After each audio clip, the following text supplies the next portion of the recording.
হচ্ছে Dhaka, the city of Akhiruzzaman বা কিয়ামতের শহর ঢাকা। এ বিষয়ে কোরআন এবং সুন্নাহ থেকে কিছু সারগর্ভ আলোচনা আপনাদের সামনে উপস্থাপন করার চেষ্টা করব ইনশাআল্লাহু আযজা ওয়া জাল। ওয়া মা তাওফীকি ইল্লা বিল্লাহ আলাইহি তাওয়াক্কালতু ওয়া ইলাইহি উনীব। আল্লাহ রাব্বুল আলামিন আমাদের প্রত্যেককে আলোচনা শুনে বুঝে আমল করার তৌফিক দান করুন, আমিন। আমি আলোচনা শুরু করতে চাই পবিত্র কোরআনুল কারীমের সূরাতুন নাহল এর 89 নম্বর আয়াত থেকে। আল্লাহ রাব্বুল আলামিন এই আয়াতে বলেছেন, আউযু বিল্লাহি মিনাশ শাইতানির রাজীম, ওয়া নাযালনা আলাইকাল কিতাবা তিবয়ানান লিকুল্লি শাই ওয়া হুদা ওয়া রাহমাতান ওয়া বুশরা লিল মুসলিমিন। আল্লাহ পাক বলেছেন, হে নবী, আমি আপনার কাছে এমন একটা কিতাব নাজিল করেছি।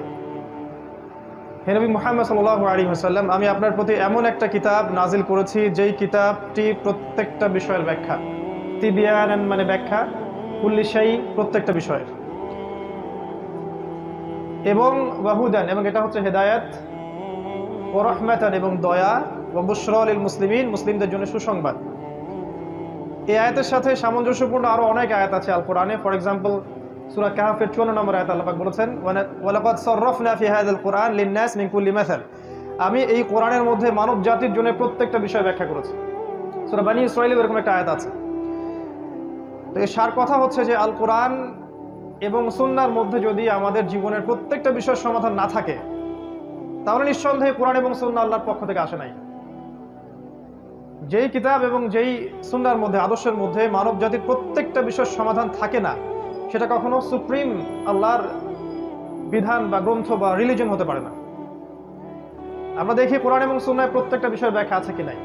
আপনি যদি আপনার জীবনের ইবাদত বন্দেগীর সমাধান চান, কোরআন সুন্নাহ পাবেন। আপনি পলিটিক্যাল সমাধান চান, কোরআন এবং সুন্নাহ পাবেন। এটা আলাদা কথা যে আমরা সেখান থেকে সমাধান নেই বা নেই না, এটা আলাদা টপিক। আপনি ইকোনমিক সমস্যার সমাধান চান, কোরআন সুন্নাহ পাবেন ইনশাআল্লাহ। আমরা নেই বা নেই না সেটা আলাদা সাবজেক্ট। আপনি সোশ্যাল সমস্যার সমাধান পাবেন আপনি ইনশাআল্লাহ। পারিবারিক, রাজনৈতিক, বৈশ্বিক প্রত্যেকটা বিষয়ের সমাধান ইনশাআল্লাহ কোরআন সুন্নাহ পাবেন। এই আকীদা যার মধ্যে নাই, কোরআন সুন্নাহ অনুযায়ী আমরা তাকে প্রপার মুসলিম বলতে পারি না। আর কেউ যদি আকীদা বিশ্বাস লালন করে যে হ্যাঁ কোরআন এবং সুন্নাহয় প্রত্যেকটা বিষয়ের সমাধান আছে, কিন্তু আমি বৈষয়িক কারণে হোক বা দুনিয়াবী স্বার্থেই হোক মানছি না বা মানতে পারছি না, সেটা আলাদা বিষয়। অ্যাটলিস্ট আকীদা বিশ্বাস থাকতে হবে যে কোরআন সুন্নাহয় প্রত্যেকটা বিষয়ের ব্যাখ্যা আছে। আল্লাহ পাক এই কথাটা বলছেন এই আয়াতের মধ্যে, তিবিয়ানান লিকুল্লি শাই প্রত্যেকটা বিষয়ের ব্যাখ্যা। তো নিঃসন্দেহে কোরআন সুন্নাহ দিয়ে আমরা আমাদের সমসাময়িক বিশ্বকেও ডিল করতে পারবো ইনশাআল্লাহ। কোরআন সুন্নাহ শুধুমাত্র রাসূলুল্লাহ সাল্লাল্লাহু আলাইহি ওয়াসাল্লামের যুগের জন্যই ছিল না, কিয়ামত পর্যন্ত থাকবে। প্রত্যেক যুগের সমাধান আমরা কোরআন সুন্নাহয় পাবো। এর মধ্যে একটা পয়েন্ট চলে আসে যে ইনশাআল্লাহ তাআলা আমরা কোরআন এবং সুন্নাহকে দিয়ে শেষ জামানা, সমসাময়িক বিশ্ব, present world affairs, present world economy, সামনের দিনগুলা, এগুলোকে ডিল করতে পারবো ইনশাআল্লাহ। কোরআন এবং সুন্নাহয় এই সমস্যার সমাধান আছে। যারা এখান থেকে সমাধান নিতে চান না বা নেওয়া যাবে না এরকম ফতোয়া দিয়ে থাকেন, তাদেরকে নিয়ে আমাদের কোনো মাথা ব্যথা নাই। তা আমরা মনে করি কোরআন এবং সুন্নাহকে দিয়ে বিশ্বকে চ্যালেঞ্জ করার জন্যই আল্লাহ পাক এটাকে নাজিল করেছেন, যেন আমরা হীনমন্যতায় না ভুগি, আমরা পরাজিত জাতি হয়ে বসবাস না করি। যদি আমরা একটু পিছনের দিকে তাকাই, আমরা দেখবো যে ইসলামের হিস্ট্রিতে যতগুলো শাস্ত্রের উদ্ভব হয়েছে, ফর এক্সাম্পল মেডিকেল সায়েন্সের কথা বলেন, ফিলোসফির কথা বলেন, ইসলামিক ইকোনমিক্সের কথা বলেন, তারপরে ওয়েস্টার্ন কালচারের সাথে ইসলামিক যে সংস্কৃতি, এটা সমন্বয়ে কিছু মতবাদ বের করেছে, বা সুফিজম, যতগুলো দেখবেন আপনি, এগুলোর মধ্যে পজিটিভ নেগেটিভ বিষয় আছে, কিন্তু প্রত্যেকটা বিষয় কিন্তু সমসাময়িক স্কলাররা কোরআন সুন্নাহ থেকে গবেষণা করেই বের করেছিলেন। খেয়াল করে দেখেন, মেডিকেল সায়েন্সের যত এই যে থটসগুলো আছে, এইগুলা ইকোনমিক সেকশনের থটসগুলো আছে, ইসলামিক পলিটিক্স বা তৎকালীন জিওপলিটিক্স বা এই যে ইসলামিক ব্যাংকিং, ইসলামিক ফাইন্যান্স, প্রত্যেকটা বিষয়ের যে সমাধানগুলো এসেছে, সমসাময়িক ওলামায়ে কেরাম কিন্তু কোরআন সুন্নাহ ঘাটাঘাটি করেই বের করেছিলেন। এবং তারা যে সলিউশনটা দিয়েছিলেন, এর উপরে দাঁড়িয়ে আছে পশ্চিমা সভ্যতা। এখন এরা কিন্তু দাঁড়িয়ে আছে আমাদের বেইজের উপরে, যখন আমরা ওদেরকে শাসন করতাম। তো তৎকালীন ওলামায়ে কেরাম যদি বলতেন না না কোরআন সুন্নাহ দিয়ে ঘাটাঘাটি করার দরকার নাই, এগুলো দিয়ে আসলে সমসাময়িক বিষয়গুলো ডিল করার দরকার নাই, খালি আমল করব, বাঁচবো, খাবো দাবো, মারা যাব, আমরা সমস্যার সমাধানগুলো কোরআন সুন্নাহ থেকে খুঁজবো না, তাহলে আজকে আমরা এইরকম বড় বড় শাস্ত্রগুলোকে পেতাম না। তো আমরা বিশ্বাস করি কোরআন এবং সুন্নাহ আল্লাহ পাক প্রত্যেকটা বিষয়ের সমাধান দিয়েছেন, এবং সমসাময়িক প্রত্যেকটা সমাধান আমরা যদি একটু অনেস্টলি খুঁজি কোরআন সুন্নাহে পাবো ইনশাআল্লাহ। এই কনসেপ্টটা আমাদেরকে আগে হজম করা উচিত। তারপরে পয়েন্টটা হচ্ছে যে আমরা আখিরুজ জামান বলতে আসলে কি বুঝি। আখির মানে শেষ, জামান মানে যুগ। আমরা বুঝি এটা শেষ যুগ। কোনটা কত সালে কিয়ামত হবে বা কোন দিন কোন ক্ষণে কিয়ামত হবে এই বিষয়টা কেউ জানে না।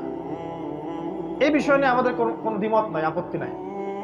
কিন্তু রাসূলুল্লাহ সাল্লাল্লাহু আলাইহি ওয়াসাল্লাম সহিহ হাদিসগুলোর মধ্যেই অসংখ্য আলামত বলে গেছেন, যে সায়েন্সগুলো আমরা যদি সমসাময়িক প্রেক্ষাপটে মিলাই আমরা বুঝতে পারি যে বিগত 100 বছর আর আগের 1400 বা 1350 বছরের হিস্ট্রিটা এক নয়।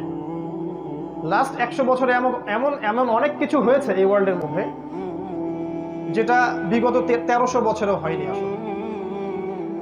এটার জন্য কি করা দরকার? এটার জন্য একটু কোরআন এবং সুন্নাহর সাথে আরো কয়েকটা সাবজেক্ট পড়াশোনা করা দরকার।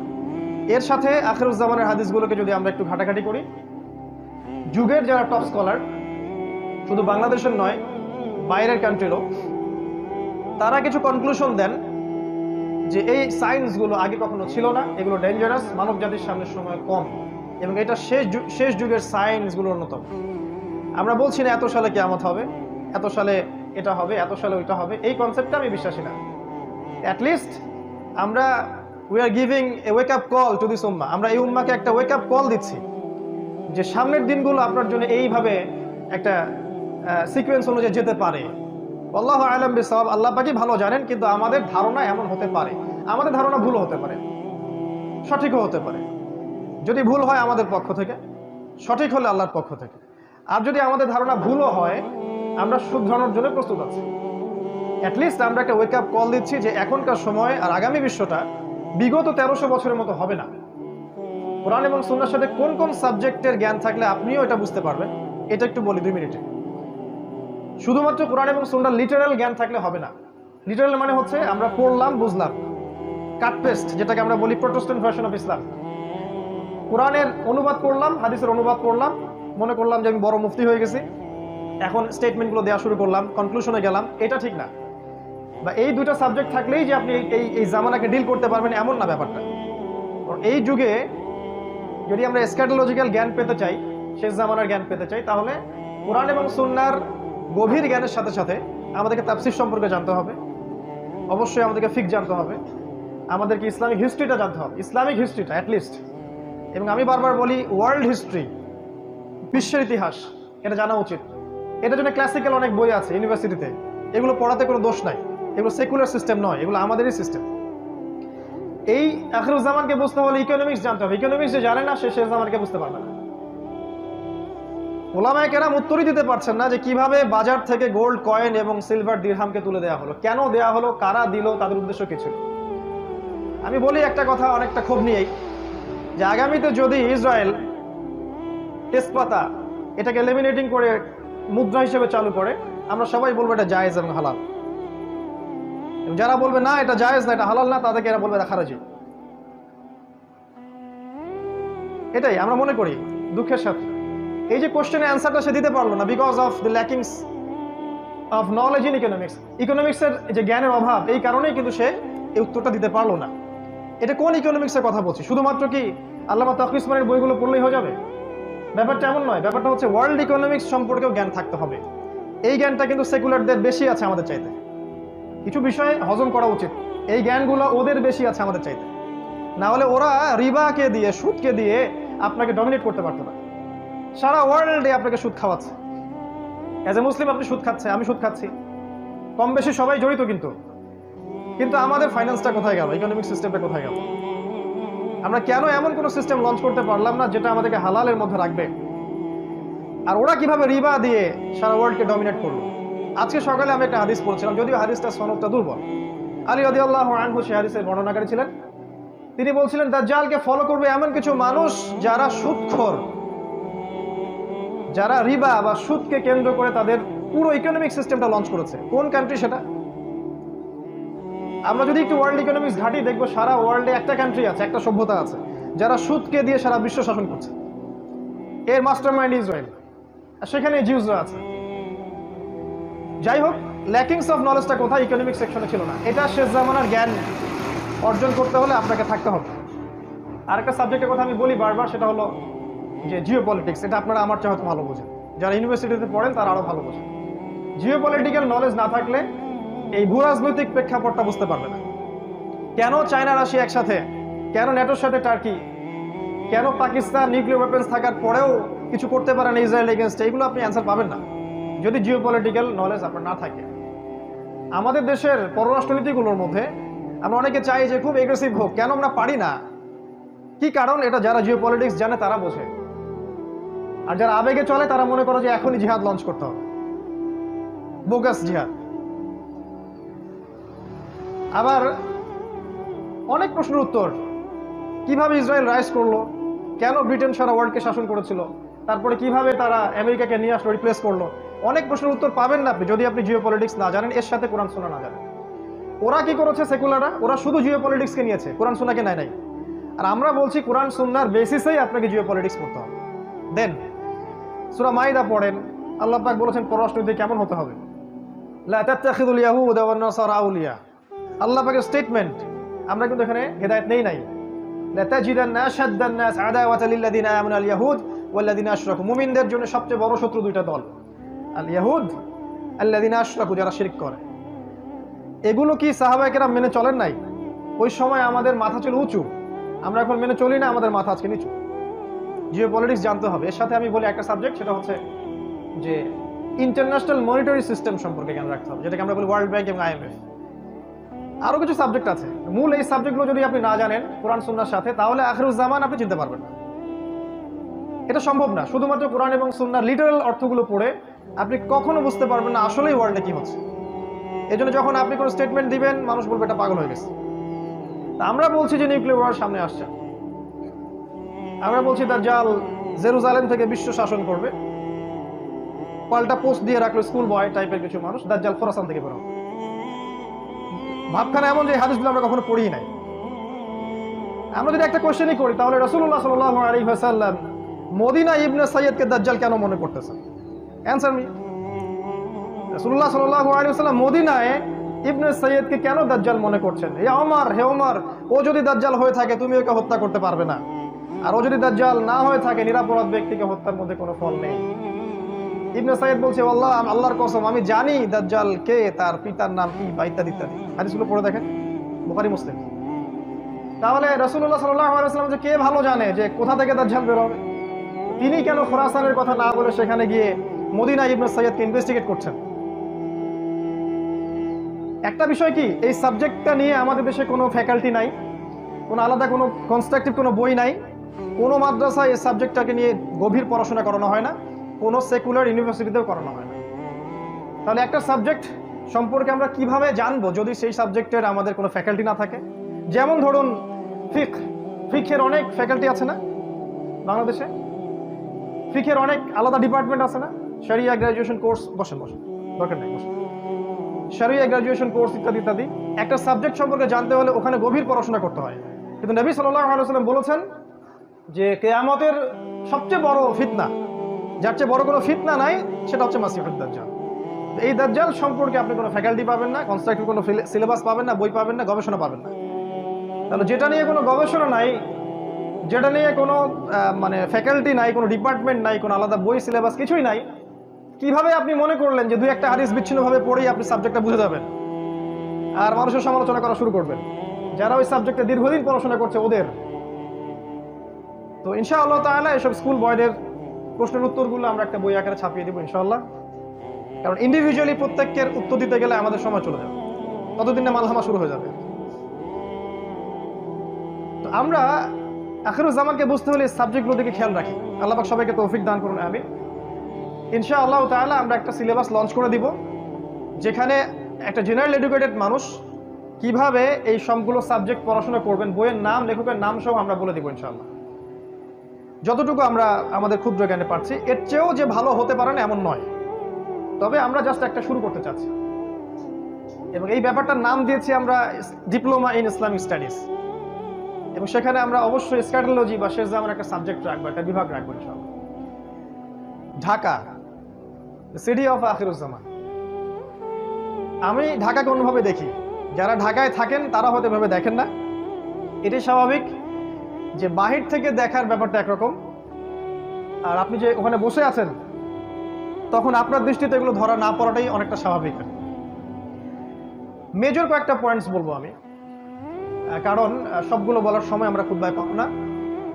কোরআন এবং সহিহ সুন্নাহ থেকে আমরা আখিরুজ্জামানের যতগুলো সাইন পাচ্ছি, এগুলোর মধ্যে কিছু কিছু সাইন আছে এমন যেগুলোর সাথে ঢাকার ব্যাপারটা 100% মিলে যায়,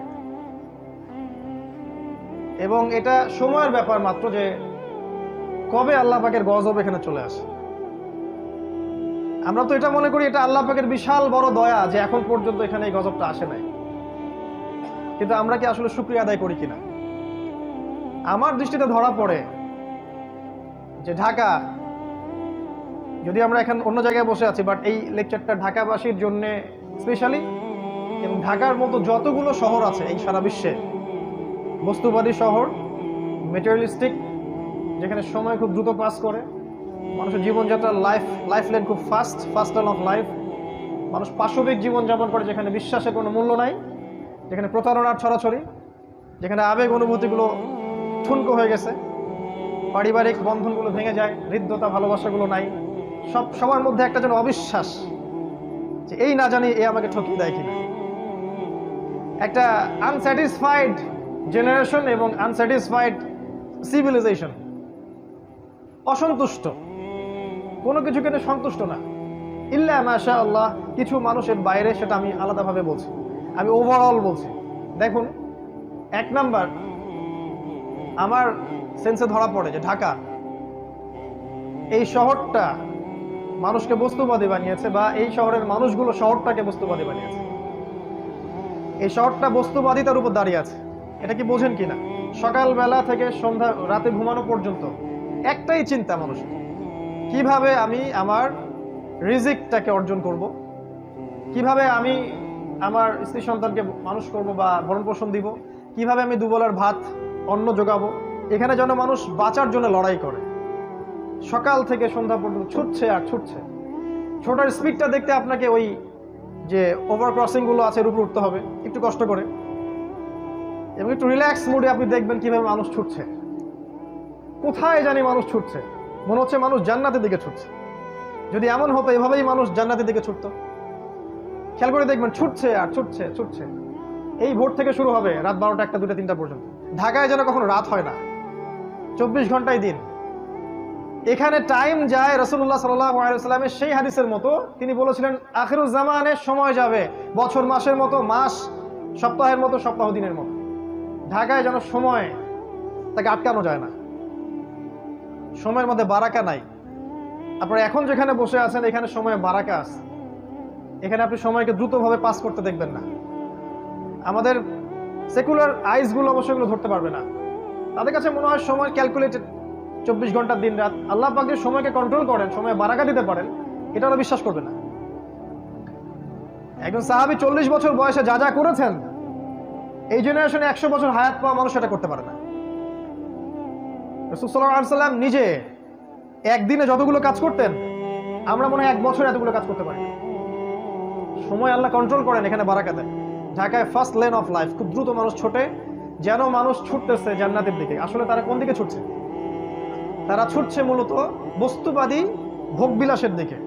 আল্লাহ পাক যেগুলো বলেছেন, যুয়িনা লিন-নাস হুব্বুশ শাহাওয়াতি মিনান নিসা, এই যে 6টা বিষয় বা 5টা বিষয় আল্লাহ পাক বলেছেন, এগুলোর পিছনে মানুষ ছোটে। খাওয়া, পড়া, ভরণ পোষণ, আরেকটু প্রোগ্রেস, আরেকটু স্ট্যাটাসকে বাড়ানো যায় কিভাবে, আমার আছে 1 কোটি টাকা, কেমন করে এটা 2 কোটি হবে, আমার 5তলা বিল্ডিং আছে, কেমন করে এটা 10তলা হয়।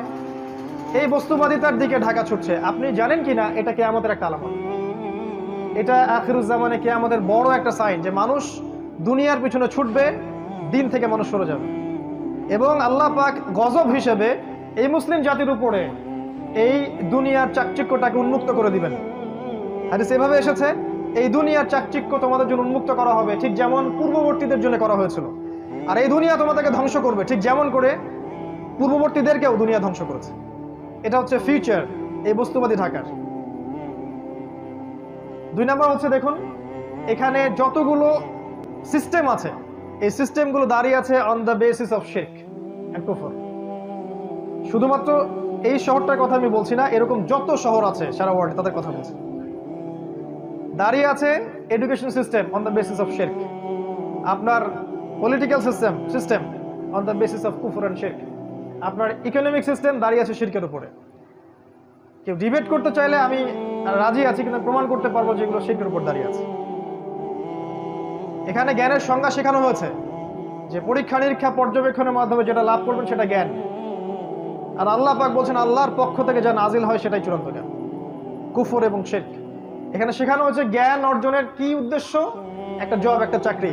এই জন্য বড় বড় চাকচিক্যময় ইউনিভার্সিটি গড়ে উঠেছে এখানে শহরের মধ্যে। এবং এই ইউনিভার্সিটিস গুলো আমাদেরকে কি শিখাচ্ছে আসলে দিন শেষে? ওযুর মাসআলা, গোসলের মাসআলা, 10টা হাদিস, 20টা কোরআনের আয়াত, 10টা সূরা, ইতিহাস, ফিকহ। আপনাকে শিখাচ্ছে কিভাবে আপনি একটা চাকরি অর্জন করবেন, আপনার স্ট্যাটাস বাড়বে, বাড়ি গাড়ি করবেন, খাবেন, ফুর্তি করবেন, এনজয় করবেন, পাশবিক লাইফ লিড করবেন, দেন ইউ উইল ডাই, আপনি মারা যাবেন। মারা যাওয়ার পরে আপনার 3বার জানাজা পড়ানো হবে 3টা জায়গায়। তারপর 3 দিন পর মানুষ আপনাকে ভুলে যাবে। এবার গন ফ্রম হিস্ট্রি, আপনি হিস্ট্রি থেকে, ইতিহাস থেকে আপনার নাম শেষ, মুছে গেছে। ঢাকা আপনাকে এটা শেখাচ্ছে এবং এর মতো যত সভ্যতা আছে এগুলা। এটা বস্তুবাদী এডুকেশন সিস্টেম। আল্লাহ পাক বলেছেন আমার নাজিল করা যে শিক্ষা ব্যবস্থা এটা হচ্ছে এমন, মানুষ জ্ঞান অর্জন করবে আল্লাহকে পাওয়ার জন্য। জ্ঞান অর্জনের উদ্দেশ্য হবে দিন প্রচার করা, প্রতিষ্ঠা করা, বিনয়ী হওয়া, নম্র হওয়া এবং জ্ঞান অনুযায়ী আমল করা। জ্ঞান এমন হবে উপকারী যেটা আল্লাহর পক্ষ থেকে নাজিল হয়, যে জ্ঞান আমাদেরকে আল্লাহ থেকে দূরে সরাবে না, বরং কাছাকাছি নিয়ে আসবে। মিলান আপনার এডুকেশন সিস্টেমের সাথে এগুলোতে আসলে কি এমন হচ্ছে কিনা। কিন্তু লাক্সারিয়াস বিল্ডিং এর তো অভাব নাই। ব্যাঙের ছাতার মতো লক্ষ লক্ষ প্রতিষ্ঠান আপনার শহরে, কয়টা প্রতিষ্ঠান আপনাকে আল্লাহর দিকে নিয়ে আসতেছে? এডুকেশন সিস্টেম দাঁড়িয়ে আছে শিরকের উপর। আপনার ইকোনমিক সিস্টেম আপনার শহরের দাঁড়িয়ে আছে শিরকের উপরে। তারা আল্লাহর হালালকে হারাম করেছে, আর আল্লাহর হারামকে তারা হালাল করেছে। আল্লাহ পাক সুদকে হারাম করেছিলেন, তারা সুদকে হালাল করেছে। তারা রিবাকে ফরজ করেছে। আল্লাহ পাক দিয়েছিলেন একটা মনিটারি সিস্টেম, সেটাকে তারা তুলে দিয়েছে। আল্লাহ পাক কারেন্সি দিয়েছিলেন, সেটাকে তারা তুলে দিয়েছে। আল্লাহর হালালকে কেউ যদি হারাম করে আর আল্লাহর হারামকে কেউ হালাল করে, এটাকে কি বলা হয়? সূরা তাওবার 31 নম্বর আয়াত পড়ে দেখেন, এখানে বলা হচ্ছে এটা শিরক। কি জানেন একটা? হ্যাঁ, না এটা না, যাই হোক, আমি এই মুহূর্তে মনে করতে পারছি না। শেষের শব্দটা দেখবেন যে এখানে শিরকের কথা বলা আছে। ইত্তাখাযু, মনে পড়ছে, ইত্তাখাযু আহবারহুম ওয়া রুহবানাহুম আরবাবাম মিন দুনিল্লাহ ওয়াল মাসীহ ইবনে মারইয়াম। তারা কি করেছিল? আল্লাহকে বাদ দিয়ে, খ্রিস্টানদের কথা বলা হচ্ছে, জিউসদের কথা বলা হচ্ছে, পাদ্রী দরবেশ এদেরকে রবের আসনে বসিয়েছিল। ভালো করে শোনে না একটা, তারা পাদ্রী এবং দরবেশদেরকে রবের আসনে বসিয়েছিল এবং ঈসা আলাইহিস সালামকে রবের আসনে বসিয়েছিল। ওয়ামা উমিরু ইল্লা লিয়াবুদু ইলাহা ওয়াহিদা, কিন্তু ওদেরকে শুধু আদেশ করা হয়েছিল তারা এক আল্লাহর ইবাদত করবে। এই আয়াতটা যখন পড়া হচ্ছে আদী ইবনে হাতেমের সামনে, আদী ইবনে হাতেম বলছেন যে আমরা তো আমাদের পাদ্রী দরবেশদের ইবাদত করি না ইয়া রাসূলুল্লাহ। আল্লাহ রাসূল বলছেন আলাইসা ইউহারিমুনা ফাআহাল্লাহু ফাতুহিল্লুনাহু, তারা কি আল্লাহর হারামকে হালাল করে দেয় না, তোমরা কি সেটা গ্রহণ করো না? তারা কি আল্লাহর হালালকে হারাম করে দেয় না, তোমরা কি সেটা মেনে নাও না? বা তারা কি আল্লাহর হারামকে হালাল করে না, তোমরা কি সেটা মেনে নাও না? তখন আদী ইবনে হাতেম বলল যে হ্যাঁ, বেলা ইয়া রাসূলুল্লাহ, এটা তো আমরা করি। আমরা হয়তো সরাসরি ওদের ইবাদত করি না, ওদেরকে সেজদা করি না, ওদের সামনে নজর মানত করি না, কিন্তু ওরা আল্লাহর হালালকে হারাম করলে আমরা মেনে নিচ্ছি, আর ওরা আল্লাহর হালালকে যদি হারাম করে ফেলে আমরা মেনে নিচ্ছি। আল্লাহ রাসূল বলেন সাল্লাল্লাহু আলাইহি ওয়াসাল্লাম, তিলকা ইবাদাতুহুম, এটাই হচ্ছে ওদের ইবাদত করা। এখন আপনি আসেন আপনার সিস্টেমের দিকে। আল্লাহ পাক সুদকে হারাম করেছেন, আমরা কি করেছি? হালাল করেছি। আল্লাহ পাক মাদককে হারাম করেছেন, আমরা হালাল করে নিয়েছি। নিজেকে প্রশ্ন করেন, আমরা কিন্তু মন থেকে হালাল করে নিয়েছি। আল্লাহ পাক জিনাকে হারাম করেছেন, আমরা উন্মুক্ত করছি। আল্লাহ পাক খিলাফাকে হালাল করেছেন, আমরা হারাম করেছি। আল্লাহ পাক অনেক কিছুকে হালাল করেছেন যেগুলোকে আমরা হারাম করে নিয়েছি, বা আবার আল্লাহ পাক অনেকে হারামও করেছেন যেগুলোকে আমরা হালাল করে নিয়েছি। এই সিস্টেমটা যদি চলতে থাকে, এটাকে আল্লাহ পাক বলেছেন শিরক। ওয়া মা উমিরু ইল্লা লিয়াবুদু ইলাহা ওয়াহিদা লা ইলাহা ইল্লা হু সুবহানাহু ওয়া তাআলা আম্মা ইউশরিকুন। এই কথাটা বলতে যাচ্ছিলাম, আম্মা ইউশরিকুন, তারা যে শিরক করছে আল্লাহর সাথে, এখান থেকে আল্লাহ পাক পবিত্র। তার মানে এই কাজটাকে আল্লাহ পাক শিরক বলেছেন। তো আপনার শহরের এডুকেশন সিস্টেম, আপনার ব্যাংকিং সিস্টেম, আপনার ফাইন্যান্স, আপনার ইকোনমিক সিস্টেম, এগুলো দাঁড়িয়ে আছে শিরকের উপরে, কুফুরের উপরে। এর জন্য আপনি একা দায়ী নন, এর জন্য আমাদের রাষ্ট্র দায়ী নয়, এর জন্য আমাদের শুধু এই ওলামায়ে কেরাম বা আমরা যারা সাধারণ জনগণ আমরাই দায়ী নই, ব্যাপারটা এমন নয়। আমাদের দোষ আছে, কিন্তু বড় দোষটা অন্য কারো, যাদের দিকে আমাদের চোখ নাই। আমাদের চোখটা হচ্ছে আপোষের ইখতলাফগুলোর দিকে আমাদের চোখটা বেশি আর কি। কিভাবে আমরা আমাদের মধ্যে ইখতলাফ করে মারামারি কাটাকাটি করে বিভক্ত হব, এদিকে চোখটা আমাদের বেশি। বড় যে মূল এনিমি, ওর দিকে আমাদের চোখটা কিন্তু আসলে নাই। তো এটা আপনার ঢাকা। আরো আছে আপনার ঢাকার পলিটিক্যাল সিস্টেম দাঁড়িয়ে আছে অন দ্য বেসিস অফ শিরক। শুধু এই শহরের না, পুরো ওয়ার্ল্ড ওয়াইড, গ্লোবালি। তবে এটা চিরদিন থাকবে না ইনশাআল্লাহ। এটা একসময় ছিলও না, একসময় থাকবেও না। মাঝখানে একটা সময় আপনি পাচ্ছেন। এক সময় ছিল খেলাফা, আর পৃথিবীর শেষও হবে খেলাফা দিয়ে। এই উম্মতে মুহাম্মাদির স্টার্টিংটা ছিল খেলাফা দিয়ে। খেলাফা নিশ্চয়ই বুঝি আমরা, এমন স্টেট যেটা যার মালিক আল্লাহ, এমন স্টেট যে রাষ্ট্রের প্রত্যেকটা বিষয়ের ফয়সালা হবে আল্লাহর বিধান অনুযায়ী, এমন স্টেট যেখানে আল্লাহ হচ্ছে আল আকবর, আল্লাহ হচ্ছে আল মালিক, মানুষ জনগণ আল মালিক আল আকবর নয়, বরং আল্লাহর দাসত্বের অধীনে প্রত্যেক মানুষ স্বতন্ত্র স্বাধীন। খেলাফা স্টেট একটা সময় ছিল, উমর ইবনে খাত্তাবের যুগে, আবু বকর সিদ্দিকের যুগে, উসমান আলী, এই সময় ছিল, এখন নাই। একটা সময় আবার আসবে। কে আনবে, কিভাবে আসবে, এটা জানতে হলে আপনি আখরুজ্জামান স্টাডি করেন, পাবেন ইনশাআল্লাহ। আমরা জানি যে এই পৃথিবীর শেষটাও হবে খেলাফাতে, এবং এই পৃথিবীতে মানব জাতির যে ইতিহাস, এটাও শুরু হয়েছিল কিন্তু খেলাফা দিয়েই।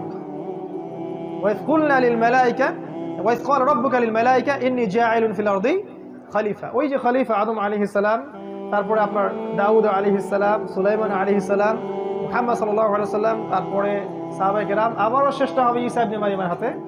ঈসা ইবনে মারইয়ামের হাতেই শেষ হবে, তিনিও হবেন কিন্তু খলিফা। কিভাবে আসবে, কিভাবে হবে, এটার জন্য আপনারা অপেক্ষা করতে থাকেন। সময়, টাইম উইল এক্সপ্লেইন এভরিথিং। সময় সব ব্যাখ্যা করে দিবে, কাউকে কিচ্ছু করতে হবে না, এটা আল্লাহর দায়িত্ব, আল্লাহ করে দিবে। কার দ্বারা করাবেন, কিভাবে করাবেন, এই প্ল্যান আল্লাহর কাছে আগে থেকেই করা আছে। আল্লাহ পাকের লাউহে মাহফুজে আগে থেকেই লেখা আছে যে দাজ্জালকে খুঁজতে যাওয়া সেই 10 জন ঘোড়সাওয়ারের বাবার নাম কি, তাদের নাম কি, তার বাবার নাম কি, সব কিছু রিটেন করা আছে। এত উদ্বিগ্ন হওয়ার কিচ্ছু নাই যে এখন আমাদের অবস্থা কেন এরকম, কিছুই হচ্ছে না, এত উদ্বিগ্ন হওয়ার কিচ্ছু নাই। এটা শেষ হবে খেলাফত। এখন যে অবস্থাটা আপনি আছেন, এটা শিরকের উপর দাঁড়িয়ে আছে। যারা দাঁড়িয়ে রেখেছে, দাঁড় করিয়ে রেখেছে, তাদের প্রতি নসিহত করা ছাড়া আমাদের কোনো আসলে কাজ নাই এই মুহূর্তে। আমরা দুর্বল, আর এটা আমাদের জন্য শোভাও পায় না যে আমরা তাদের পক্ষে বিরুদ্ধে এমন কিছু করব যেটা আমাদের শক্তি নাই।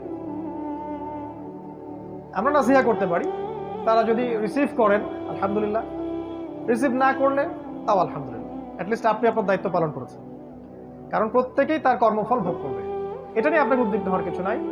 আপনাকে আল্লাহর জায়গায় গিয়ে কাউকে শাসন করতে হবে না, আল্লাহ সব করে দিবেন ইনশাআল্লাহ। অপেক্ষা করতে থাকেন। আপনি যাবেন সামনে এই শহরের দিকে, দেখবেন এখানে আছে মাদকের ছড়াছড়ি। আপনার শহরে, পুরো শহর জুড়ে মাদকের ছড়াছড়ি।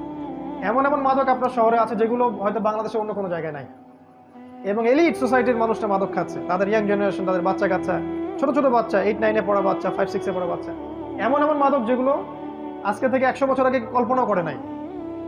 গতকালকে একটা নিউজ দেখলাম, নতুন একটা মাদক নেওয়ার সাথে সাথে সে রিকশালার কাছে মাপ চাওয়া শুরু করছে, পরে নিজের গলে নিজেই দাও দিয়ে কোপ দিছে। কি মাদক এটা আসতেছে, আর নতুন নতুন কত কিছু আসবে আল্লাহ ভালো জানেন। নবী সাল্লাল্লাহু আলাইহি ওয়াসাল্লাম বলে গিয়েছিলেন, আখিরুজ জামানে মাদক মানুষ সেবন করবে, হালাল মনে করে সেবন করবে, হারামই মনে করবে না, যেটা হারাম। এটা আপনার শহর। এরকম শহর বাংলাদেশে কয়টা আছে আপনি খেয়াল করে দেখেন। অন্যান্য কান্ট্রিগুলোতে আছে অবশ্যই, এবং ওগুলো ছোঁয়া লাগছে। আপনি দেখেন, আপনার শহর মানেই জিনা, আপনার শহর মানেই জিনা। এখানে মেয়েরা নিজেকে মেয়ে মনে করে না, এখানে নারীরা নিজেদেরকে নারী মনে করে না, তারা মনে করে আমরা পুরুষের সমকক্ষ। আল্লাহ পাকের দেয়া অধিকারের চাইতে পশ্চিমাদের শেখানো অধিকার ওদের কাছে বেশি পছন্দের, এবং এই বিষয়গুলো ওদেরকে জিনার দিকে নিয়ে আসছে। ওপেন জিনা, বিবাহ বহির্ভূত রিলেশনশিপস, আপনার যে গার্লফ্রেন্ড বয়ফ্রেন্ড সংস্কৃতি, আপনার যে কো এডুকেশন, আপনার চাকরি ক্ষেত্রে কোএডুকেশন, একসাথে যাচ্ছি আসতেছি, বাসে রাশন হাঁস, এগুলো যেন সয়ে গেছে আর কি, সয়ে গেছে। একটা পর্দাশীল মেয়েও বাসে উঠে গেল, পাবলিক বাসে, চারদিক থেকে পুরুষ ওকে ধাক্কা দিচ্ছে, ওর কাছে কিছু মনে হচ্ছে না, নর্মাল হয়ে গেছে। নর্মাল শহর আপনাকে করে দিচ্ছে কেমন যেন একটা যান্ত্রিকতা, এবং এই যান্ত্রিকতার মধ্য দিয়েই এই শহর মানুষকে আর ওই ইসলামিক মানুষের জায়গায় রাখে নাই, তার জীবনটাকে পাশবিক বানিয়ে ফেলছে। জিনা এভরিওয়্যার, আপনি দেখবেন শপিং মলে জিনা, রাস্তায় জিনা, স্কুল কলেজ ইউনিভার্সিটিতে সব জায়গায় দেখবেন জিনাকে প্রমোট করা হচ্ছে। এবং তাদের যে গেট আপ, যে ড্রেস আপ, যে এইটাই রাসূল সাল্লাল্লাহু আলাইহি ওয়াসাল্লাম বলেছিলেন যে শেষ জামানায় এমন এক শ্রেণীর মেয়ে বের হবে, নিসাউন কাসিয়াতুন আরিয়া, যারা কাপড় পরেও নগ্ন হয়ে ঘুরবে। এটার এক্সাম্পল কিন্তু সাহাবীদের যুগে আমরা দিতে পারতাম না, এখন দিতে পারি। তারপরেও কিছু মানুষ বলবে না না না, এখনো 1000 বছর বাকি আছে কিয়ামতের, অপেক্ষা করতে থাকেন 1000 বছর। জিনা এবং বিবাহ বহির্ভূত সম্পর্ক, এগুলো কি করেছে? আপনাকে ফ্যামিলিস্ট রেভলিউশনের দিকে নিয়ে আসছে। এখানে সম অধিকারের নামে আপনি দেখবেন মেয়েদেরকে পণ্য বানানো হয়েছে বিউটি কন্টেস্টের মাধ্যমে। এই যে মিউজিক, এই যে বিউটি কন্টেস্ট, এই যে মিডিয়া, এই যে গ্ল্যামারাস ব্যাপার স্যাপার, এগুলোতে নারীকে আর নারীর জায়গায় রাখা হয় নাই, তার সবকিছু উন্মুক্ত করা হয়েছে। এবং সমাজের পোশাক পরিবর্তন হয়ে গেছে, ফাংশন, ছেলেরা পুরুষের জায়গায় আসছে আর মেয়েরা ছেলের জায়গায় চলে গেছে। একটা মেয়ে সকালবেলা উঠতেছে, এই জ্যাম ফেস করে সে অফিসে যাচ্ছে, সব কিছু কাজ গোছায়, সে আবার 8-10টায় ব্যাক করছে। এই মেয়েকে আবার রান্না করতে হচ্ছে এই শহরে। এখানে বিবাহের সম্পর্কগুলো কোথায়? স্ত্রীকে সাথে নিয়ে রাস্তায় হাঁটা বা চাঁদ দেখা বা একটু খোলা বাতাসে ঘোরা, এগুলো তো এখানে কল্পনা করা যায় না। তার কোলে মাথা রেখে কোরআন তেলাওয়াত করা, এটাই শহরে সম্ভব হয় না, ইল্লা মাশাআল্লাহ। এতে করে বন্ধনগুলো ভেঙে যায়, পারিবারিক মূল্যবোধগুলো ভেঙে যায়, ডিভোর্স বাড়তেছে আপনার শহরে, এবং আপনার শহরে ডিভোর্স বাড়তেছে, পরকীয়া বেশি হচ্ছে, এবং পরকীয়ার বলি হচ্ছে কিন্তু হত্যা। পরকীয়া মানে কিন্তু হত্যা। পরকীয়ার পর একটা খুন ছাড়া কোনো সলিউশন থাকে না। ওই যে দেখলাম 6 টুকরা লাশ, আল্লাহ ভালো জানেন সত্য না মিথ্যা, আমরা দেখেছি। এরকম ঘটনা একটা দুটো না, অনেকগুলো হয়। এবং যদি সত্যিকার অর্থেই আপনি পরিসংখ্যান দাঁড় করান, আপনি দেখবেন এটাও একটা হাদিসের সাথে মিলে যায়, শেষ জামানায় হত্যাকাণ্ড বাড়তে থাকবে। এবং যাকে হত্যা করা হবে সে জানবে না কেন আমাকে হত্যা করা হচ্ছে, আর যে মারবে সেও জানবে না কেন আমি হত্যা করলাম। এটা আপনার শহর। এখানে আপনি দেখবেন পরিবারগুলো ভেঙে যাচ্ছে, সন্তান তার মাকে কাছে পাচ্ছে না, বাবাকে কাছে পাচ্ছে না। এই সন্তান যখন বড় হবে সে খুব লোনলি ফিল করবে। মনে রাখবেন, শৈশবে একটা বাচ্চা যেভাবে বড় হয়ে ওঠে, যৌবনকালে তার মাথাটা ওরকম হয়। যে বাচ্চাকে শৈশবে প্রচন্ড টর্চার করেছেন, একাকিত্বে রেখেছেন, তাকে সঙ্গ দেয় না বাবা মা, এই সন্তানটা বড় হয়ে সন্ত্রাসী হতে পারে, সমূহ সম্ভাবনা আছে জঙ্গি হতে পারে। ওদের সেন্সে জঙ্গি বলছে আর কি, আমাদের সেন্সে না। ওরা যেটা বলে আর কি, মানে উগ্রবাদী হয়ে যাবে, নিরপরাধ মানুষকে হত্যা করবে, এটা হতে পারে। সন্তানের শৈশব এখানে হরণ করা হয়। আর ওকে ওই যে চাইল্ড কেয়ার সেন্টারে আমরা দিয়ে আসি, সন্তানকে মানুষ করে কাজের বুয়া, এটাই শহর আপনাকে দিয়েছে। এবং এই প্রতিটা বিষয়কে আমাদের সাইন, প্রত্যেকটা হাদিস বলার সময় পাচ্ছি না আজকে। এই শহর আপনাকে আরো দিয়েছে সময়ের দ্রুততা, এখানে সময় দ্রুত পাস করে, এখানে সময়ের সাকিনা নাই। এই শহরের একটা ছেলেকে যদি আপনি একটা প্রত্যন্ত কোনো গ্রামে রেখে আসেন, সব টেকনোলজিকে বাদ দিয়ে স্মার্টফোন টোন ক্যান্সেল করেন, হি উইল বিকাম ক্রেজি, সে পাগল হয়ে যাবে, চলতেই পারবে না সে, ওর মাথা খারাপ হয়ে যাবে যে আমি কিভাবে আমি সময় কাটাবো। এখানকার যুব সমাজ বা এখানকার ছেলেরা, ছোট ছোট বাচ্চা যারা আছে, কিশোর এবং যুবকেরা, এরা ওদের মতো ওই প্রত্যন্ত জায়গায় ফুটবল খেলতে পারে না, চড়ের মধ্যে হাঁটতে পারে না, ওখানে বালুর সাথে বাতাসের সাথে মাটির সাথে ভিজতে পারে না, এরা বৃষ্টিতে ভেজে না, এরা হাইজেনিক ফুড খায় না, ম্যানুফ্যাকচার্ড করাপ্টেড ফুড খায়। এদেরকে খেয়াল করে দেখবেন, এরা ফিজিক্যাল স্ট্রাকচারে ওদের মতো শক্ত না। একটা গ্রামের ছেলে অনেক বেশি শক্ত, একটা গ্রামের মেয়ে অনেক বেশি শক্তিশালী। এখানকার একটা মেয়ে নর্মাল ডেলিভারি দিতে পারবে না, একটা গ্রামের মেয়ে 10টা বাচ্চা দিতে পারবে নর্মাল, কিছুই লাগে না। নবীজি বলেছিলেন শেষ জামানায় মেয়েদেরকে ধরা হবে, পেট কেটে ফেলা হবে। এখন বলবে এই হাদিসের ব্যাখ্যা করতে যাবেন না। কিছু আমাদের ভাই আছে Protestant version of Islam follow করে, না না এটার ব্যাখ্যা করার দরকার নাই, যে ব্যাখ্যার অধিকার আপনি আমার থেকে হরণ করেন কেন? ব্যাখ্যাটা করছি, সত্য হলে হবে, না হলে হবে না, ব্লেম তো আমার ঘরে আসবে কিয়ামতের দিন, আপনাকে টেনশন করার দরকার কি? আমরা বলছি এটা সিজার, শেষ জামানায় মেয়েদেরকে ধরা হবে, পেট কেটে ফেলা হবে এবং পেটের ভিতর যা আছে বের করে ফেলা হবে। আরো বলেছেন নবীজি শেষ জামানায় গর্ভপাত বাড়তে থাকবে। আপনার যে জিনা, আপনার পর্নোগ্রাফি, আপনার শহর মানে পর্নোগ্রাফি, এখানে যত ফ্যাক্ট, যে ইন্ডাস্ট্রিগুলো গড়ে উঠেছে গ্ল্যামারাস, এগুলোর ভিতরে আছে পর্নোগ্রাফি। আমার যেটা আপনারা ভালো জানেন। এবং এই প্রতিটা সেক্টর, এই আপনার ইন্ডাস্ট্রিয়াল সেক্টরগুলো, এই যে মাদকের সেক্টরগুলো, মিউজিশিয়ানগুলা, আর অন্যান্য যারা যারা আছে এই লাইনে, এদের মধ্যে একটা বড় অঙ্কের মানুষ হচ্ছে সমকামী, দে আর হোমোসেক্সুয়াল। এবং ওদের সংগঠনও আছে, আপনার শহরেই আছে। এটা আপনার শহর Dhaka, the city of Akhiruzzaman. এখানে আপনি দেখবেন কনস্ট্রাকটিভ বিল্ডিং, উঁচু উঁচু বিল্ডিং। এই দৃশ্য আজকে থেকে 100 বছর আগে এই বিশ্ব দেখে নাই, যে প্রতিটা শহরে বড় বড় উঁচু উঁচু বিল্ডিং। আর নবী সাল্লাল্লাহু আলাইহি ওয়াসাল্লাম তার জীবনের শেষের দিকে একটা হাদিস বলেছেন, লাস্টের দিকে জিবরাইল আলাইহিস সালাম এসে জিজ্ঞাসা করেছিলেন ইমান কাকে বলে, ইসলাম কাকে বলে, কিয়ামত কবে হবে ইত্যাদি। নবীজি এই হাদিসে বলেছেন কিয়ামত কবে হবে আমি জানি না, বা এভাবে বলেছেন যে তোমার জ্ঞান মাল মাসউল আনহা বিআলাম মিনাস সাইল, প্রশ্নকারীর চেয়ে উত্তরদাতা বেশি জানে না। কিন্তু আলামত দুইটা বলতেছে, মাত্র দুইটা। একটা হচ্ছে ওয়ান তারাল হুফাতাল উরাতাল আলাতা রিয়া আশ-শাই ইয়াতাতাওয়ালুনা ফিল বুনিয়ান, যখন আপনি দেখবেন যে সমাজের সবচেয়ে নিম্ন শ্রেণীর মানুষেরা, রাখাল টাইপের মানুষ, কাপড় নাই গায়ে, পায়ে স্যান্ডেল নাই, এরা উঁচু উঁচু বিল্ডিং নির্মাণের প্রতিযোগিতা করবে, তখন আপনি অপেক্ষা করেন কিয়ামতের জন্য। এই দৃশ্যটা কি লাস্ট 100 বছরের বিশ্ব দেখেছে কিনা? আপনার শহরের দৃশ্যকে দেখে প্রতিদিন প্রতি রাত। এখানে সূর্য ওঠে বিল্ডিং এর ফাঁক দিয়ে, সূর্য ডোবে বিল্ডিং এর ফাঁক দিয়ে। তারপরেও কিছু মানুষ বলবে না না এখন অনেক দেরি আছে। শোনেন, কিয়ামতের বড় সাইন হচ্ছে ভূমিকম্প। বেশি বেশি ভূমিকম্প হতে থাকবে সামনে, এবং বড় বড় তিনটা, একটা পূর্বে, একটা পশ্চিমে, একটা মাঝখানে পৃথিবীর।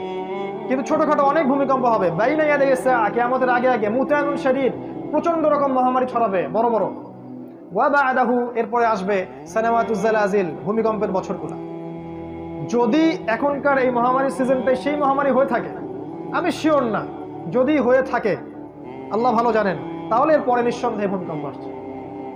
আর এমনিতেই নর্মালি আপনার শহরে যদি একটা ভূমিকম্প হয়, চিন্তা করেন যে এই যে কি বলবো, উঁচু উঁচু দ্বিতল তৃতল অট্টালিকাগুলোর কি হবে? প্রত্যেকটা একটা একটা করে কবরস্থান হয়ে যাবে। আর এই কথা সেকুলাররাও বলে, শুধু তারাই সতর্ক করছে না যারা ওয়ান আইড পিপল। এটা আপনার শহর, এখানে আরো অনেক কিছু আছে। এখানে আপনি পাবেন প্রতারণা, আমানত এখানে উঠে গেছে। নবী সাল্লাল্লাহু আলাইহি ওয়াসাল্লাম বলেছিলেন কিয়ামতের আগে কি হবে? আমানত উঠে যাবে। খায়েনকে বলা হবে আমানতদার, আর আমানতদারকে বলা হবে খায়েন। এখানে সব সত্যবাদী ব্যক্তিকে মিথ্যাবাদী বলা হয়, আর এখানে সব মিথ্যাবাদীকে সত্যবাদী বলা হয়। আর এই কাজটা কে করে? এই কাজটা মিডিয়া করে। এখানে প্রত্যেকটা মিডিয়ার মধ্য দিয়ে ছড়ানো হয় নগ্নতা, অশ্লীলতা, কোনো কোনো ক্ষেত্রে মিথ্যা সংবাদ, যেটা মানুষকে ব্রেইন ওয়াশ করে। এবং অলরেডি এই পুরো এই সিভিলাইজেশন যেটা আছে ওয়ার্ল্ড ওয়াইড, এটা ব্রেইন ওয়াশড। আজকে থেকে 70 বছর আগে ইসরায়েল প্ল্যান করেছিল সারা বিশ্বের মানুষকে ব্রেইন ওয়াশ করে দিবে, তারা যেন সত্য মিথ্যার মানদণ্ড খুঁজে না পায়। 70 ইয়ার্স হয়ে গেছে আজকে থেকে, দে আর সাকসিড। আপনার শহরে দেখবেন প্রতারণা, জালিয়াতি, বাটপাড়ি, চুরি, ছিনতাই, রাহাজানি, প্রত্যেকটা ইন্ডিভিজুয়ালস এগুলো কিয়ামতের আলামত। আমি বলছি না যে আলামতগুলো আগে কখনো ছিল না, তো এখন যেভাবে এসেছে এইভাবে কখনো ছিল না। এছাড়াও আরো বড় বড় কিছু আছে। আপনার শহরে আছে জায়নিস্ট মুভমেন্ট। আপনার শহর জায়নিস্ট মুভমেন্টের বেস। আপনার শহর থেকে প্রত্যেক গ্রামে জেলায় যে রুট লেভেল পর্যন্ত ইসলাম বিরোধী সব মতবাদগুলোকে প্রচার করা হয়। For example Shiaism, for example Qadianism, for example missionaries, root level পর্যন্ত সেন্টার আপনার শহর। শপিং মলস যেগুলো আপনার মন থেকে নূর তুলে দিবে। 10 দিন ইতিকাফ করেন রমাদান মাসে, ইতিকাফ করে একটা শপিং মলে যান, চায়না টাউনে চলে যান, আপনার নূর চলে যাবে। আর যদি এই মলসগুলোতে যাওয়া আসা করতে করতে আপনার কাছে মনে হয় এটা স্বাভাবিক, তাহলে নূর আর আপনার ভিতরে নাই। বুঝতে পারবেন নূর কি? ওই 10টা দিন ইতিকাফ করেন, আল্লাহর সাথে থাকেন, 10 দিন পর চলে আসেন শহরের ভিতরে, দেখেন শহরটাকে আপনার ভালো মনে হবে না, ভালো লাগবে না। এছাড়াও এখানে আছে আপনার অ্যান্টিসেমিটিজম, মানে ধর্মীয় বিদ্বেষ ছড়ানোর ব্যাপার স্যাপার। এটা কিছু মানুষ পরিকল্পিতভাবে করে, কিন্তু আমরা কিন্তু সব ধর্মের মানুষ একসাথে থাকতেই চাই, সম্প্রীতির সাথে, হৃদ্যতার সাথে, ভালোবাসার সাথে। কিছু মানুষ ভিতর থেকে একটা কাজ করে অ্যান্টিসেমিটিজম। তারা চায় যে এর মধ্যে বিভক্তি সৃষ্টি হোক এবং মানুষ আপোষে লড়াই করে নিজেরা ধ্বংস হয়ে যায়। এছাড়া এখানে আছে উম্মার বিভক্তি। দেখবেন আপনি আপনার এখানে উম্মাকে ঐক্যবদ্ধ পাবেন না। এখানে দেখবেন জাহেলদের সংখ্যা বাড়বে, আলেমদের সংখ্যা কমে যাবে। এমন স্কলার আমাকে দেখেন আপনার শহরের, যে এই শহরে বড় হয়ে স্কলার হয়েছে, এই শহরে জন্ম নিয়ে এই শহরে শৈশব কৈশোর যৌবন পার করে পড়াশোনা করে সে বড় স্কলার হয়েছে, যে সারা বিশ্বকে ডিল করতে পারে, যার একটা ভয়েসে সারা বিশ্বের আনাচে কানাচে মানুষ প্রেরণা পাবে বা দিক নির্দেশনা পাবে বা যুগকে বুঝতে পারবে। একটা স্কলার দেখান, বাহিরের মানুষ স্কলার হয়ে এই শহরে আসছে, এখানে এই শহর আপনাকে স্কলার প্রডিউস করতে পারে না। কিন্তু হ্যাঁ, আপনি এখানে ইসলাম বিরোধী স্কলার পাবেন অনেক। তারপর এখানে আপনি জামা ইমারা ঐক্য ইউনিটি কিছুই পাবেন না, প্রচুর সমস্যা। এগুলোকে আমাদের সায়েন্স। এখানে আপনি পাবেন নাস্তিকতা, আপনি পাবেন কুফর, আপনি শিরক পাবেন, ফাসিকি জুলুম পাবেন। জুলম এই শহরটা জুলমের শহর। সুযোগ পেলেই যেন আরেকজনকে ঠকাতে হবে মানসিকতা নিয়ে বড় হয়। চান্স পাইছি 200 টাকা ঠকাই দিব, ওই ঠকায় দেওয়ার ফলে মনে হলো আমার ক্রেডিট, আমি অ্যাচিভ করলাম কিছু একটা। এই শহরের মানুষ আলটিমেটলি পরকালকে ভুলে গেছে। আল্লাহর সামনে দাঁড়িয়ে ইয়াউমা ইয়াকুমুন নাস লিরাব্বিল আলামিন আয়াতটা ভুলে গেছে। সেদিন কি অবস্থা হবে? যেদিন মানুষ তার রবের সামনে দাঁড়াবে এবং তাকে প্রত্যেকটা বিষয়ের হিসাব দিতে হবে। আরো আছে এই শহরের পুরো জেনারেশন, ইয়াং জেনারেশন স্পেশালি, তারা তাদের জীবনের লক্ষ্য থেকে সরে আসে। তাদের কোনো ইসলামিক যে অ্যাম্বিশন, ইসলামিক গোল বা the aim in life, Islamic concept এটা নাই। তারা জানে না যে তারা আসলে কি চায় জীবনে। এই শহরে এমন ছেলের সংখ্যা অনেক বেশি যারা একসময় খারাপ লাইনে ছিল, বেলাইনে ছিল, হয়তো মাদকের সাথে ছিল, গিটার বাজাতো বা ড্রামস প্লে করতো বা ব্যান্ডের সাথে ছিল বা আর অন্যান্য খারাপ কিছু করেছে। এ ধরনের অনেক মানুষ কিন্তু এই শহর ইসলামের দিকে আসছে। সত্যিকার অর্থে এই শহরের ইয়াং জেনারেশনকে ইসলামিক যে মোটিভেশন, ইসলামিক যে মানে গোল অফ লাইফ, এখান থেকে সরিয়ে দেওয়া হয়েছে। তারা এখনো জানে না যে তার জীবনের গোলটা কি।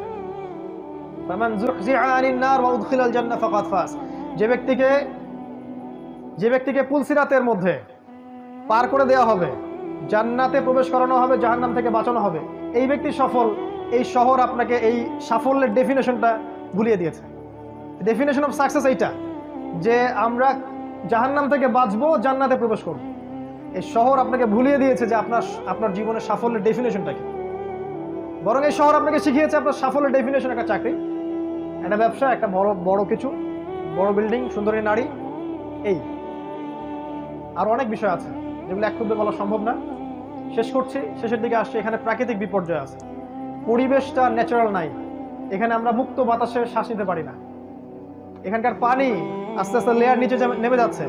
যদি আমরা বলি এটাও দলিল আছে কোরআন সুন্নাহয়, বলবে যে এরা পাগল হয়ে গেছে। এগুলো থাকতে পারে। সূরা মুলকের শেষের একটা পড়েন, কুল আরাআইতুম ইন আসবাহা মাউকুম গাওরা ফামান ইয়াতিকুম বিমাইন মাইন। ভেবে দেখো হে মানব জাতি, কোনোদিন যদি সকাল করে দেখো যে পানির স্তর নিচে নেমে গেছে, কোন সেই ইলা আছে বা কে আছে তোমাদেরকে সুপেয় পানি, প্রবাহিত পানি এনে দিবে? পুরো বাংলাদেশে কোন সেটা শহর যেখানে পানির লেয়ার নিচে নেমে যাচ্ছে দিন দিন? মানুষের এখনো হুঁশ হয় না। ডেঞ্জার জায়গায় আমরা অবস্থান করছি। আমরা এখন শেষ করবো আর কয়েক মিনিটের মধ্যে ইনশাল্লাহ। পরিবেশগত বিপর্যয়ের কথাই বলেন, নৈতিক অবক্ষয়ের কথাই বলেন, আপনার বস্তুবাদিতার কথাই বলেন, অর্থনৈতিক যে ইসলামিক ট্র্যাক থেকে সরে আসার কথাই বলেন, পলিটিক্যাল শিরকের কথাই বলেন, এই যে উঁচু বিল্ডিং এর কথা বলেন, এই যে বেহায়া নারীদের কথাই বলেন, নগ্নতা, অশ্লীলতা, আপনার পর্নোগ্রাফি, আপনার জিনা, সমকামিতা, সব কিছু কি আমাদের বড় বড় সায়েন্স, যেগুলো আপনি দেখবেন আপনার শহরে 100% মজুদ আছে। এবং এরকম যত শহর সারা ওয়ার্ল্ডে আছে তাদের মধ্যে আরো বেশি পরিমাণে আছে, তবে আমাদের শহরে কম নাই। এই জন্য আমরা যখন এই শহরে প্রবেশ করি, ঢোকার সাথে সাথে মনে হয় যে আমরা ঢুকলাম in the city of Akhiruzzaman. এই জন্য আমি বলি Dhaka the city of Akhiruzzaman. আমার সাথে অনেক একমত হতেও পারে, নাও হতে পারে। যারা দ্বিমত পোষণ করে তাদেরকে নিয়ে আমার কোনো মাথা ব্যথা নাই, তাদের প্রতি আমার কোনো আক্রমণাত্মক কোনো মনোভাব নাই। কারণ আমি যা বলছি বা আমরা যা বলছি এটা যদি সত্য হয়ে থাকে, হিস্ট্রি উইল রিমেম্বার ইট। এটাকে ইতিহাস মনে রাখবে ইনশাআল্লাহ। একসময় আমরা থাকবো না, মানুষ মনে রাখবে যে অমুক অমুক অমুক অমুক এই কথাগুলো আগেই বলে গেছে। আর যদি আল্লাহ না করুক এগুলো ভুল হয়, তাহলে ইতিহাস আমাদেরকে ভুলে যাবে, যেমন করে ইতিহাস অনেক মানুষকে ভুলে গেছে। আর যাদের কাছে এই নলেজগুলো আছে কিন্তু তারা সেগুলো জনগণকে বলছেন না, বা নিজের ব্যক্তি স্বার্থের কথা চিন্তা করছেন, বা কুফার, ফাসেক, জালেম, মুশরিক, মুনাফিকদের সাথে আতাত করছেন, আপোষ করছেন, ওদের পক্ষ নিয়ে কাজ করছেন, বা রিয়েল কথা বলছে, তাহলে আমরা বলবো ইতিহাস আপনাদেরকেও মনে রাখবে, বাট এই উম্মতের গাদ্দার হিসেবে মনে রাখবে ইনশাআল্লাহ। কি করবেন ঢাকাবাসী? সলিউশন আমি কয়েকটা বলতে পারি পয়েন্ট আকারে। আমার দৃষ্টিকোণ থেকে মনে হয়, ফার্স্ট অফ অল আপনারা আপনাদের জীবনের উদ্দেশ্যটা ফিক্স করেন, যে কি জন্য আপনারা পৃথিবীতে আসছি। আমিও কিন্তু ঢাকাবাসী। এখন আল্লাহ পাক আমাকে এখানেই জুড়াই দিয়েছেন তাকদীর।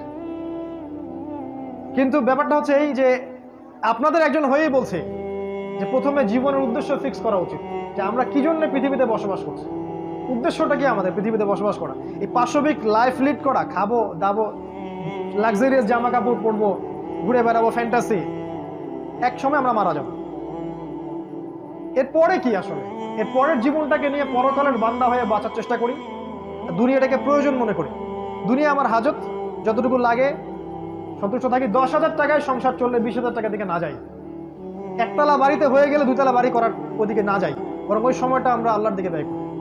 এক কথায় জীবনের উদ্দেশ্য ফিক্স করি, ফামান যুহসিহা আনিন নার ওয়া উদখিলাল জান্নাহ ফাকাদ ফাজ। এই একটা মনে রাখবেন, যাকে জাহান্নাম থেকে বাঁচানো হবে এবং জান্নাতে প্রবেশ করানো হবে সেই একমাত্র সফল, আর কেউ সফল না। ওই যে ট্রাম্প, নেতানিয়াহু, এই হাবিজাবি, বাইডেন মাইডেন, এই যে যা যা আছে আমাদের, পুতিন টুতিন, ফেরাউন, নমরুদ, কেউ সফল না যদি না তারা পরকালে জান্নাতে যেতে পারে। কেউ সফল না।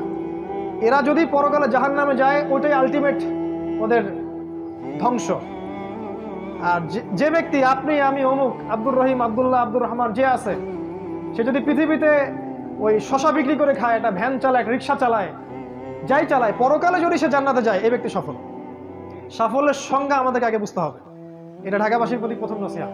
2 নম্বর হচ্ছে যে বস্তুবাদিতা ছাড়তে হবে। বস্তুবাদিতা মানে দুনিয়াতে আসক্তি, ডুবে থাকা।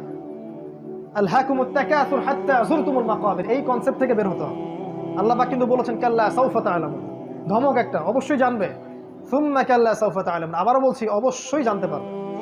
কাল্লা লাউ তা'লামুন ইলমাল ইয়াকিন, একবারে বিশ্বাস নিশ্চিত জ্ঞানের সাথে জানবে কবরে গেলে কোনটা আসলে কি ছিল। লা তারাউন্নাল জাহিম, প্রত্যেক চোখ অবশ্যই জাহান্নাম দেখবে, তোমরা অবশ্যই জাহান্নামকে দেখবে। এবং সুম্মা লা তুসআলুন্না ইয়াওমাইযিন আনিন নাঈম, প্রত্যেক নিয়ামত সম্পর্কে আল্লাহ পাক আমাদেরকে জিজ্ঞাসা করবেন। এই নসিহত আমার প্রতি, আপনাদের প্রতিও, যে আমরা বস্তুবাদী না হই, দুনিয়ার বান্দা হয়ে না বাঁচি, পরকালের বান্দা হয়ে বাঁচি। আল্লাহ পাক দুনিয়াকে আপনার পায়ে এনে দিবেন ইনশাআল্লাহ। একটাবার মনে নিয়াত করেন যে আমি আল্লাহর জন্য বাঁচবো, আল্লাহর জন্য মরবো, আল্লাহর জন্য আমার সালাত, আমার কুরবানি, আমার সবকিছু, দুনিয়ার যা যা প্রয়োজন আপনার, আল্লাহ আপনার পায়ের সামনে এনে হাজির করে দিবেন ইনশাআল্লাহ। দেখবেন এক জায়গায় গেছেন, আপনার জামা নাই, দেখবেন কেউ একজন জামা হাদিয়া দিয়ে গেছে, দেখবেন খেয়াল করে, যাচ্ছেন, টাকা পয়সা নাই, কেউ হাতে টাকা দিয়ে চলে যাবে।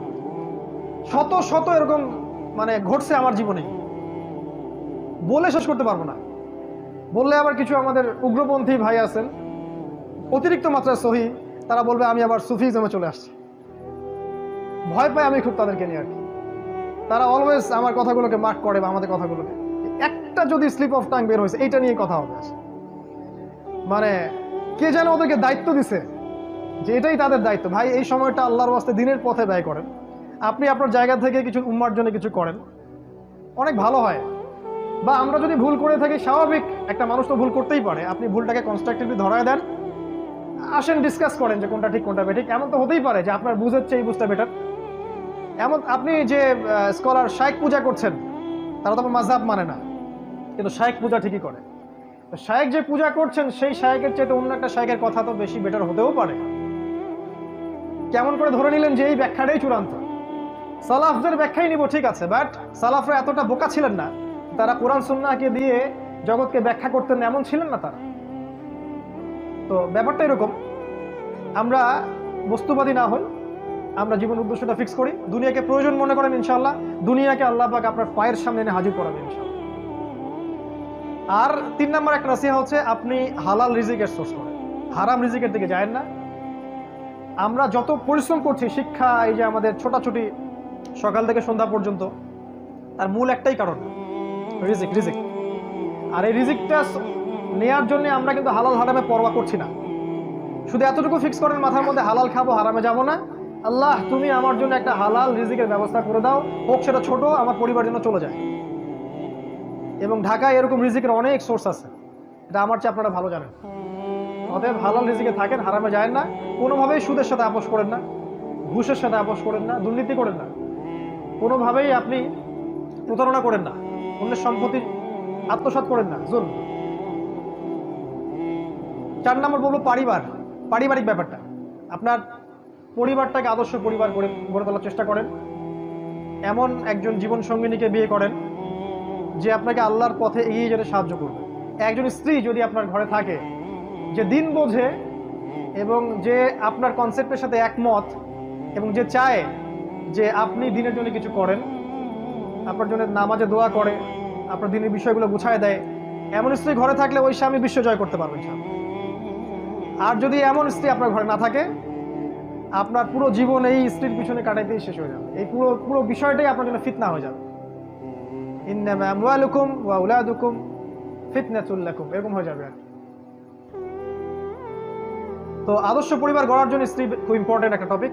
ভুল করবেন না, এমন কোনো ভুল সিদ্ধান্ত নেবেন না যে রূপের কারণে বা বংশের কারণে বা টাকা পয়সা দেখে বিয়ে করেছেন, পরে আপনি আর অ্যাডজাস্ট করতে পারছেন না, দেখলেন যে তার মধ্যে দিনদারিতা বাদ দিয়ে সবই আছে।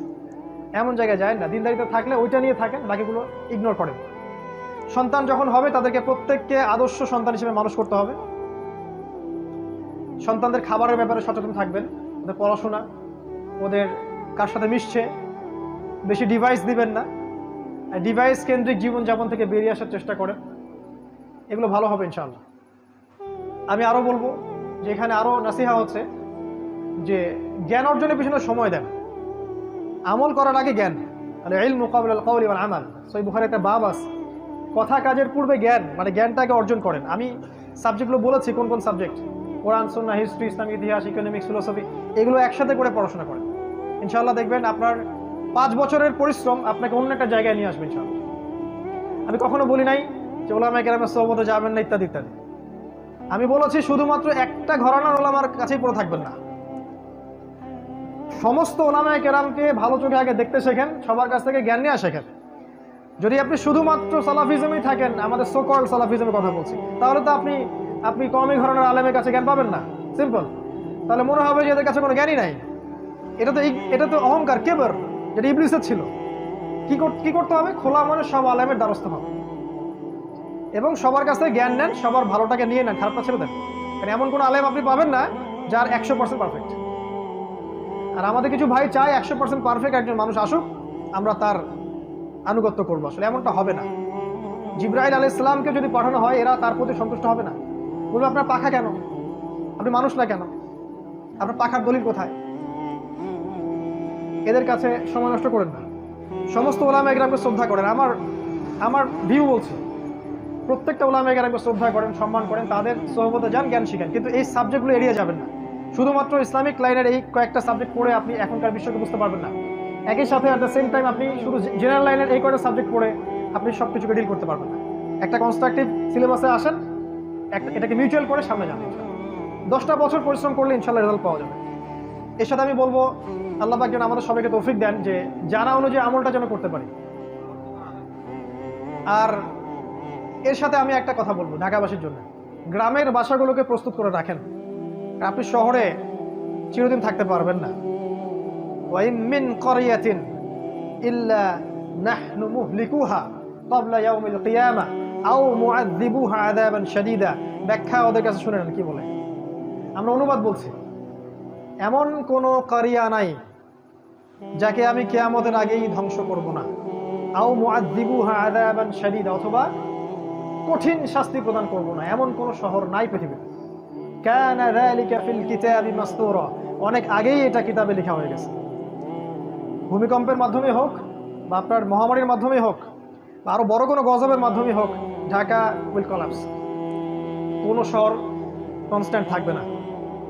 হিজরত, আপনার গ্রামের বাড়ি, আপনার এই যে সেখানকার কৃষিভিত্তিক অর্থনীতি, ভালো অর্গানিক ফুড, এগুলো তো অভ্যস্ত হন, ওখানে যাওয়া আসা শুরু করেন।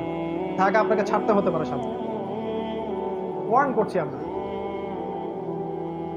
এবং এরকম বড় বড় শহরগুলো, আর সবচেয়ে বড় কথা হচ্ছে যে এই শহরটা উৎপাদন কেন্দ্রিক নয়, আমদানি রপ্তানি কেন্দ্রিক। একটা মাল হামলা সবকিছুকে ব্লক করে দিবে। এখানে যারা থাকবে তারা আফসোস করবে যদি আমরা এখান থেকে আগে লিভ করতে পারতাম। এটা প্রস্তুতি রাখেন। সর্বোপরি আল্লাহ পাক আমাদেরকে যতটুকু নিয়ামত দিয়েছেন, আমাদের জ্ঞান, আমাদের টাকা পয়সা, আমাদের স্ত্রী সন্তান, আমাদের এই যে জামা ইমারা, এগুলোকে দিয়ে দিনের খেদমত করার চেষ্টা করেন যতটুকু পারেন ইনশাআল্লাহ।